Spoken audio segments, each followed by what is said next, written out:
Pemirsa, jajaran Direktorat Reserse Siber Polda Bali berhasil membongkar markas pengelola 2 situs judi daring atau online yang beroperasi di wilayah Benoa, Kuta Selatan, Badung.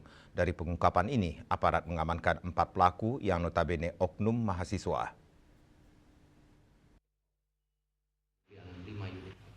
Dua situs judi daring atau online yang dibongkar yakni situs ketua.com dan GN77.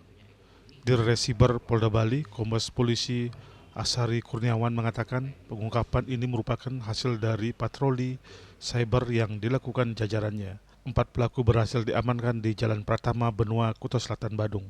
Para pelaku adalah IJT alias Gisel 23 tahun, RDT alias Selena 22 tahun, dan MGB alias Aleta 22 tahun yang berperan sebagai telemarketing. Ketiganya merupakan mahasiswa asal Manado, sementara satu pelaku lagi yakni WAB alias Guang Yun umur 31 tahun asal Jakarta berperan sebagai customer service. Guang Yun merupakan pemain lama yang pernah bekerja di Filipina dan Kamboja. Mereka kembali ke Indonesia setelah tempat kerjanya di luar negeri digerebek polisi setempat. Mereka memilih Bali sebagai basis baru sejak Januari 2026. Sementara modus operandinya adalah menghubungi 300 sampai dengan 400 nomor telepon warga negara Indonesia setiap harinya untuk menawarkan link unduhan aplikasi judi online. Dengan iming-iming bonus awal, mereka menjaring pemain untuk melakukan top up melalui berbagai rekening virtual Bank Nasional. Kami dalam pengungkapan kasus perjudian online ini telah menetapkan 4 orang tersangka. Yang pertama atas nama IJT alias Gisel, perempuan 23 tahun, asal Manado, pekerjaan mahasiswa, tapi peran di sini adalah sebagai telemarketing situs judi online.